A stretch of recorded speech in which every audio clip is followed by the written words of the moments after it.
What's going on, everybody? This is the Wall Street Realty team. I'm Chris, the Vice President of Operations and a Realtor with the Wall Street Realty team. Today, I'm joined by Eric Wall, the team owner and president.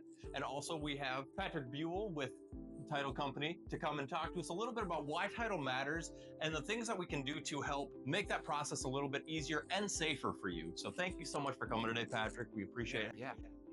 Thanks for having me. Happy New Year. Happy New Year. 2025 gonna be the best one yet. Best one yet. Yeah, absolutely. So yeah, like we said, thank you so much for joining us. And we're kind of on the outskirts of being with title every so often. You know, we don't get to be in the trenches every day with you. So tell us a little bit about why title matters. What makes it so important? Well, yeah, it's huge, and it establishes and it protects, the rightful ownership of real property.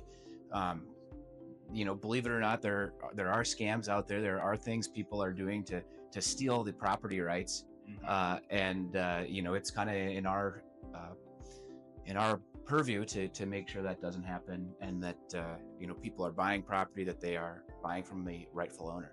Yeah, because I would assume that can get really expensive and time consuming if somebody were to go out of their way to make that a falsified document or something of that nature. Yeah, and it's going on all over the place. It'd be nice to think it wasn't going on here. It is. And, it's something that we got to be kind of always paranoid about and always kind of on our toes to make sure that we're protecting our clients. Yeah, absolutely. Absolutely. So how long have you guys been in the FM area? So actually, great question. This year, 2025, we're celebrating our 40th anniversary. Big 4-0? The big 4-0, yeah. Awesome. So you'll hopefully hear a lot about that this year. Stay tuned on some events that might we'll have some fun with it a little bit. So. Absolutely. That's awesome. I mean, 40 years is a big accomplishment for any business, especially something that isn't your main name brand, things like that. You guys have established yourself as a trusted brand, and that takes a lot of work. Yeah, it's been really cool because we have people that come in that say, we bought our house here. Now our kids are buying their first home. Right with the same title escrow company. So that's kind of that, next generation of home buyer, and that, we've been around, we'll stay around. Yeah, it's an interesting feeling, but not just that, it's a great feeling, Yeah. You get to perpetuate that goodness going through generation to generation. That is really cool. So do you see a lot of those things where people are trying to falsify documents and things like that, or is it less common around here? Well, yeah, I mean, we see it. We see attempts of it. Sure. Carefully. We don't have any instances where it's gone through, but when it comes to fraud, all fraud is wire fraud. It's, people aren't interested in owning the property. They're interested in the proceeds that come from selling property that they never owned. Mm-hmm. The one that's been kind of the most prevalent, I guess, in our area has kind of been this seller impersonation, where a fraudster will find it. It's usually a non-owner occupied or vacant land. And then they'll even reach out to a realtor and say, hey, I want to list this. I was going to do something with it, but I'm not. Then they usually take a quick offer, cash. And then they say, oh, I can't make it to closing. Can you just email me the docs and I'll have them notarized? And, that's where the seller impersonation is going on. And then they say, wire, all fraud is wire fraud. Wire the proceeds to this account, and, off you are on the property. And the scary thing is most people would never know about this. You think you own the property, and we've even heard horror stories about realtors going and putting a for sale sign on land, and the rightful owner is happened to be there mowing the lawn, and they're like, what are you doing? And so, that was probably my favorite story about breaking up. But one thing we're doing is we kind of have a red flag system. And so if we're seeing some of these red flags, like they're not able to come to closing, it's vacant land, all kinds of things. They're only communicating via email is a big one on it. We're going to ask people to verify their identity. We have a partnership with Certified. Just goes in and asks you the knowledge-based questions. What car did you drive, or what address are you associated with? And we've found that anytime that we've kind of had a little bit of a iffy feeling, we've sent that over, and they ghost you immediately. The fraudsters don't want to have to answer questions like that. They know that you're on to them. Yeah, it seems like one of those things might be okay, but once you start having them compound and seeing multiple of those situations, then it's a big red flag for you guys. Yeah, it's always a concern, and you're only as good as the worst fraudster, because the fraudsters are always going to kind of be innovative and in figuring out new ways. So there's a saying out there, I don't know who said it, but there are two kind of companies in this world. ones that have been hacked and ones that know they've been hacked. And that's, you just got to be ready to defend yourself, after the hack or the goes on. Absolutely. And with the cyber era becoming more and more prevalent, it is our entire lives at this point. The wire fraud thing is something that we touch on specifically when we talk to our clients, and I'm sure you guys do too. But it's something that if we're talking to the consumer, we recommend you be very aware of. Yeah, it's something you can't be too careful about. Right. It's always worth an extra phone call. Never trust your email. Always, verify in person and with someone that you know and you trust. And that's why, especially around here, realtors have been so great at communicating that to their clients, so that when you're sending in, your life savings to buy a home, you feel really good about that. So. Yeah, we make sure we talk to all of our clients and we let them know that, hey, if any email comes across, you should not hear anything. There should be no reason to wire any money till we get very close to closing. And if there's any requests at all, phone calls, emails, text messages, any of that, give us a call, give your loan officer a call, because you just never know. And kind of like we had talked before, it might look like it comes from thetitlecompany.com, or whatnot, and they might just change the font of one letter in the email address, and it will look exactly like the title company.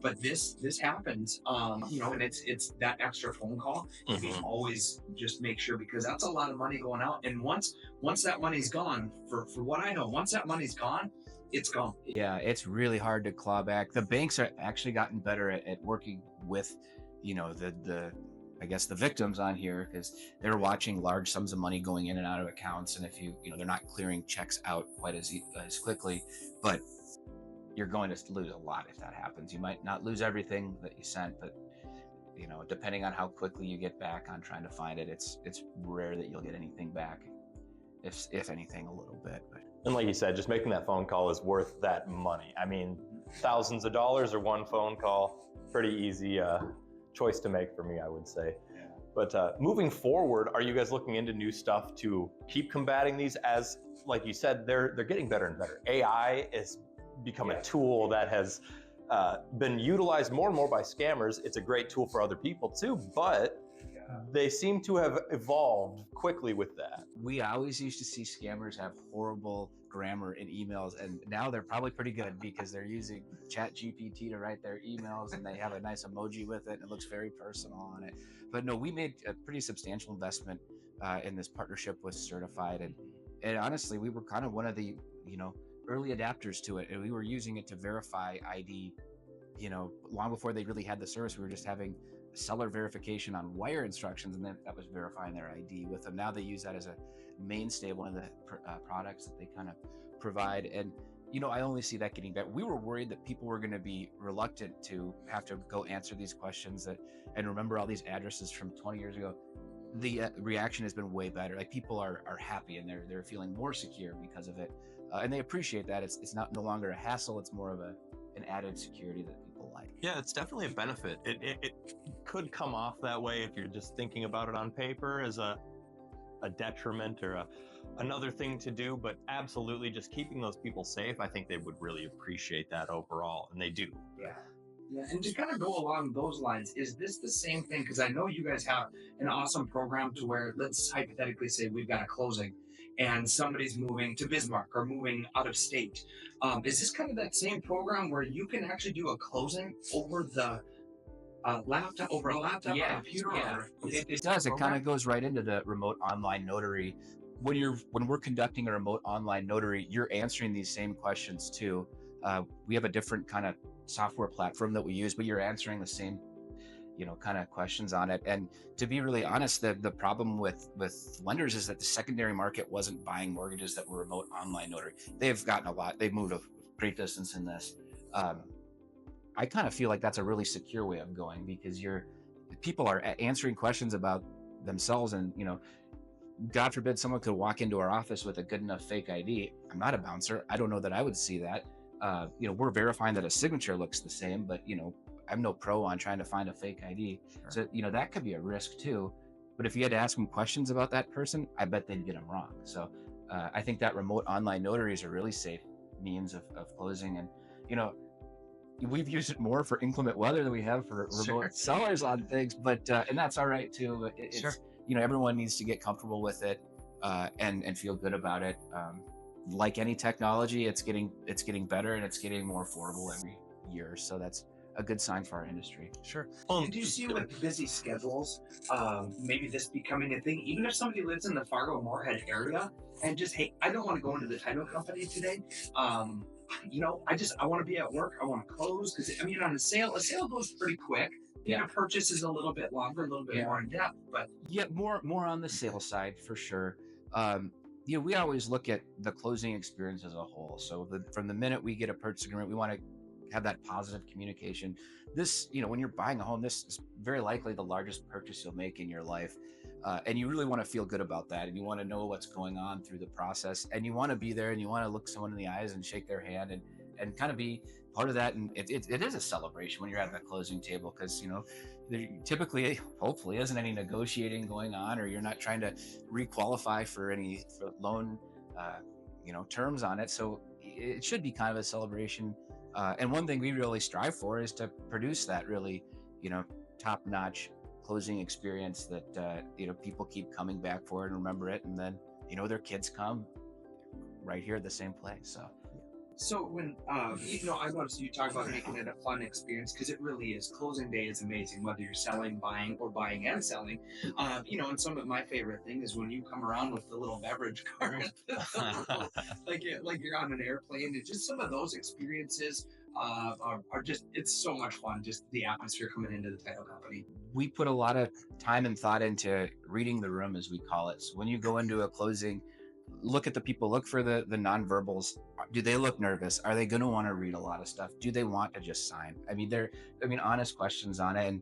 And when I'm in the closing room, sometimes I ask, you clearly bought and sold homes before. Do you want me to go through everything with you? And it's probably better when we do, because we probably miss far fewer signatures. But, you kind of read the room and kind of get the feel for who the customer is and what the kind of level want. And, some people want a margarita during closing and some people want to, just kind of relax and really calm, quiet environment. You got to kind of feel that out. Make sure you're delivering that experience that they quite honestly deserve to have. It's a long process to buy a home, and to each their own. Yeah, I like the way you phrase that. They deserve to have. It is a long process. I mean, we do everything that we can to make it as smooth and simple as possible. I know you guys do too. But no matter what happens, there's always something that comes up, and it's at that end of the day, being satisfied with what you're doing is important. And I love that you guys take the time to reaffirm that when they're at the closing table. There's also some things that, when we're working with our clients, because we want that process to be smooth, kind of like we both mentioned. And there's a lot of things that go on behind the scenes that we don't even see that you guys just take care of. And it's just, it just helps that process coming from start to finish, just silky smooth, and it really makes a big difference on closing day. There's nothing worse than things getting mixed up on closing day, and to be honest, there's some competitors out there that we have had some of those issues with, and we never have those issues with the title company. No. So we really appreciate that because we trust our clients with you and vice versa. Yeah, and it goes both ways. I mean, we're lucky to work with so many great realtors that really know what they're doing and know their role, like you guys. And it's when it comes down to it, that makes our lives so much easier. And when the realtors are organized and the contracts are clean, boy, that takes a lot of stress off our shoulders. Yes. And a good amount of communication as well. That can be a fun part with realtors, is that communication. We strive to deliver the best level of communication that we can. So with you guys and with our clients. So I think that's more important than almost anything. That's been a big one for us.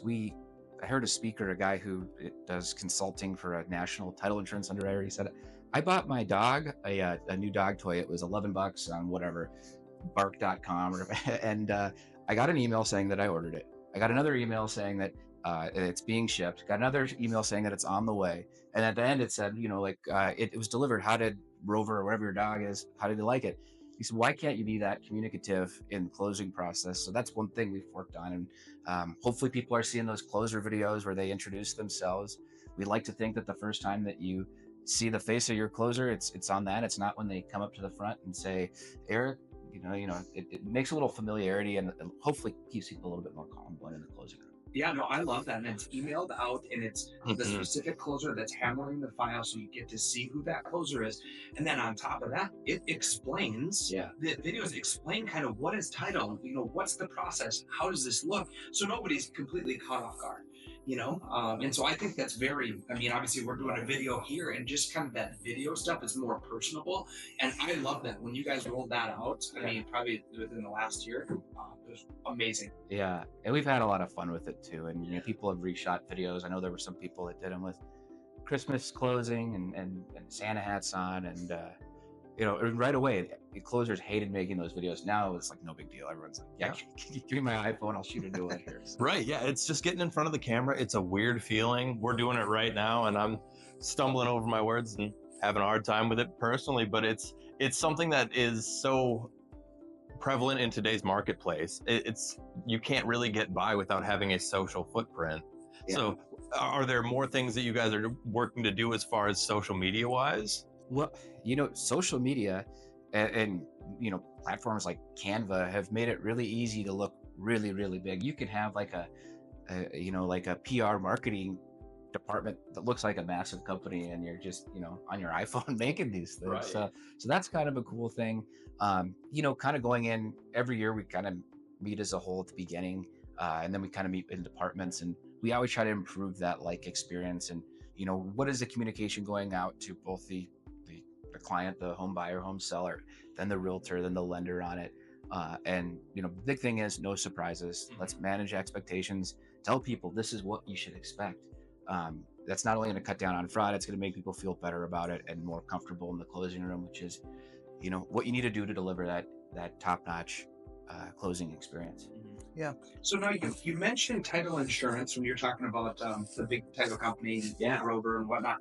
Can you explain a little bit of what title insurance is? And I know you guys do a good job at the closing table explaining what title insurance is, but maybe for some of our viewers that can kind of get an understanding of it prior to walking in and answering the question, do I get title insurance? Do I not? Yeah. So that's a great question on it. So title insurance is insurance protecting the rightful ownership of your property, making sure the property you are buying is, free of any liens, encumbrances, anything going backwards on it. So it goes up from that recording date of the warranty deed, or the mortgage in this case. Finance property has a lender's policy, lender's title insurance policy. This protects the lender's interest in the property. Owner's title insurance, which is in our market an optional product because we are still an abstract market, protects the homeowner and their equity in the property. More recently, I guess in probably 2 years now, we started offering the homeowner's policy, or in the biz, what we call the HOP. Man, it's so stupid. I love it. Yeah, dude, I love it. And the HOP policy, I should have mentioned this kind of in the fraud stuff, adds 3 protections. One of them is huge for fraud.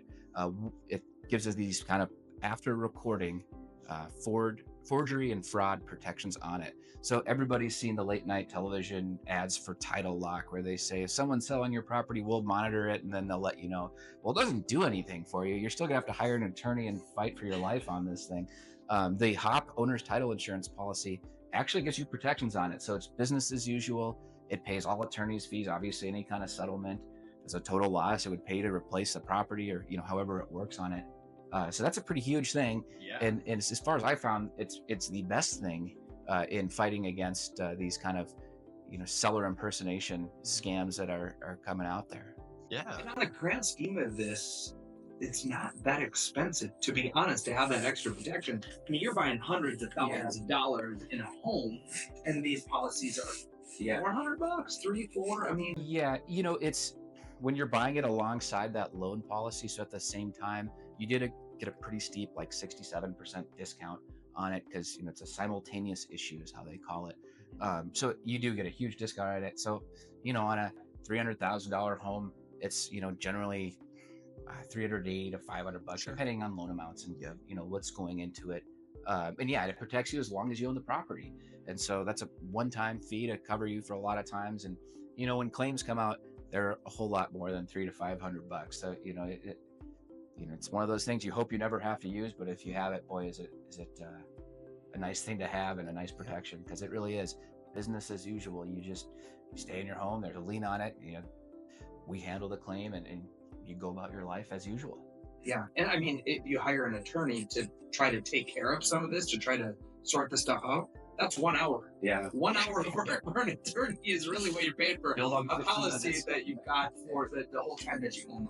Yeah, that's right on it too. And so the hot policy is available on a lot of property, not all property. There's some, I think what the big underwriters did is they sort of created it. They said if we're having 50% or more, 80% of claims on, these meets and bounds properties, let's take them out of the mix and let's try to diversify the risk base on this and offer more protection to people that might need it on there. So yeah. So you mentioned we're an abstract state. I don't think there's a whole lot of abstract states in the United States anymore. Yeah. Most states require the title insurance. Yeah. What are your thoughts on that? Do you feel like that could change here, or do you think we're going to kind of stick with the abstract? Well, and it kind of goes hand in hand.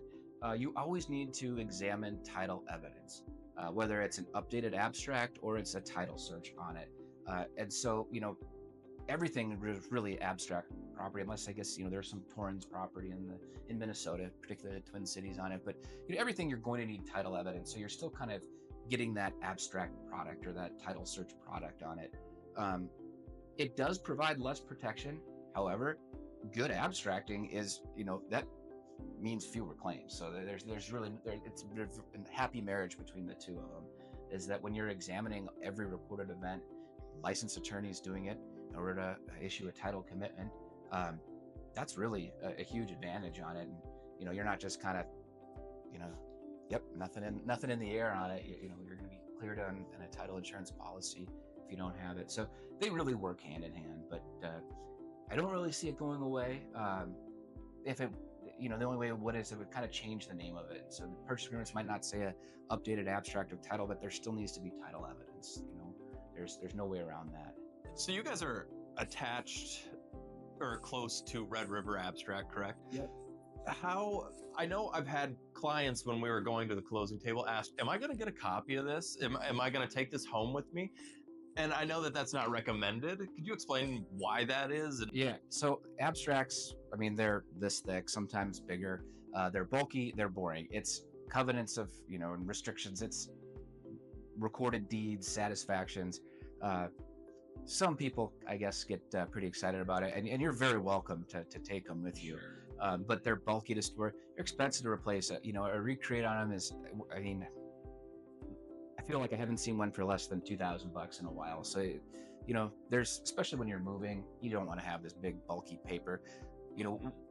We see more people leave their closing pack with the copies of the docs they signed at the closing table. Those people shouldn't have it. Same thing. You want to make it easy on yourself. Plus, if you ever were selling or refinancing, first place anyone's going to look is going to be with a local abstractor on it. So, and they do all of that electronically as far as holding those documents at Red River, or is it all just stacks of paper in the back room? Well, yeah, they certainly have, the storage facilities for them. They have them indexed in a way that they can kind of digitally search on them. But it's a climate controlled sort of environment where they store them. It's kind of feels like that library in Ghostbusters. That's kind of just yeah, I was thinking a national treasure. Yeah. Pretty cool. That's really high tech. You would actually not expect something like that, but that's a really good protection to have overall. Yeah, and if somebody's interested, some of those abstracts are kind of interesting. If you've got the older house, it goes back to when the government or the railroad owned the land. This stuff goes all the way back to there. So if you want to check it out, you can check it out and, read through it. And, if you need some help going to sleep, that's usually probably a good thing to, good start. Good thing to take a look at. Awesome. So now we talked a little bit about some of the prices, like the title insurance. There's some of that stuff.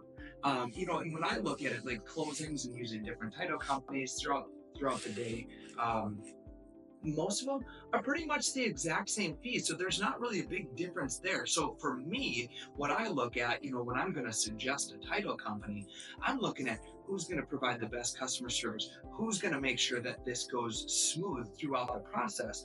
Can you touch on that? I don't know if prices of other title companies, or, I don't know how prices are set, but again, at the end of the day, I let my clients know, hey, realistically, it's not going to be a big difference in any of these prices, Well, yeah. So title insurance is pre-filed on the state level. So Minnesota, North Dakota, your filed rates with the state. Closing fees happen to be pretty competitive around here, and they kind of go when one person raises, everyone kind of goes in sort of unison with it. But yeah, you kind of nailed it on the head. Is you want the best customer service, you want the best closing experience, because that experience matters a lot. And the other thing, and what I always tell people is there are a lot of title companies that come and go, and they're around for 3 years or 5 years, and then they kind of go a different way. And title claims don't come out 5 minutes after closing or a year after closing. Claims come out down the road. They come when you try to sell the property and you say, oh my God, there's a lien on it. You want to be with a title company that's going to be there to help you work through a claim. Whether they're out of business or not, it's nice to have a place you can show up, that people can walk through it and go with them, walk through underwriting on it and filing the claim with you on it. And that's a huge thing that, I think a lot of people don't think about, but it's certainly something that I would be pretty skeptical of. Yeah, that's a good point. You guys run a very, very good business, very solid business. And being around for 40 years, again, we've seen title companies come and go. And there's some title companies around town I've never even heard, and those are usually the ones that kind of go under. And so, yeah, I guess if a claim comes up and you're like, who do I talk to now? You guys have been around for a long time providing, even just what policy do I have, or, what is my policy having it? Are there any exceptions? And like all those things are I think it's important, and it's a priority for us to deliver that kind of experience and that service to people however long after they close. Well, and it definitely shows. We see it time in and time out. People are always satisfied when they work with you. They've never had somebody come back and say that, oh, they messed this up or this or that. It's always well done, professional, and the service is top notch. That's what we've always seen from you guys. So we really appreciate that. You talk about you guys have been in this industry and you've been around for 40 years with a successful business. Now, I know you guys get involved with the community quite often. Can you tell me about some of the projects? You guys helped us with the Wall Street warm up. The amount of warm clothes that you guys provided for kids in need in this community it absolutely blew us away. You guys did a phenomenal job, and that's not all that you do. Can you tell us some of the other things that you guys have done to be involved in the community? Yeah, well, so we kind of found that we needed to be able to have the best people that come to work and enjoy their job. You have to create the best culture, and one of the best ways to create culture is giving back to the community. And in 40 years we found a lot. We used to try to keep everything kind of within our mission of kind of homes, and we did kind of Churches United and homelessness, and a lot of the stuff that we do is just kind of organically, like you guys showing up and talking about codes, or we did a huge veterans push. Last year we were trying to raise $5,000, we raised $25,000 on it, and it was a guy was in a closing that was telling us about it, and we were just like, we want to help you. And so those are kind of the really fun ones that sort of they just kind of organically show up. And Giving Hearts Day is kind of like the big holiday in our office, and sure we'll get really involved as a champion of charity or a Giving Hearts Day business again this year. But it's a way for us to sort of have fun and quite honestly get to know each other and get to know other charities that people in our office care about a lot, and kind of work together on something that's not work related. The things that you guys do, it's as a veteran myself, and just kind of seeing when you guys came up with that project, I was like, this is amazing, because there are a lot of veterans that are in need, and you guys always look to find who is really in need, and we really appreciate that, because as we're part of the community, and together, we're all better. Yeah, we all want this community to grow and thrive, and part of that is investing right back in it, and with the local nonprofits, easy way, and it's a lot of fun, so it feels good. Yep. Awesome. Well, I think that's going to wrap up everything that we have to talk about today. Thank you so much for sitting down with us and Patrick Buell of the Title Company. I hope you guys have an awesome rest of the week and enjoy the new year. Thank you so much.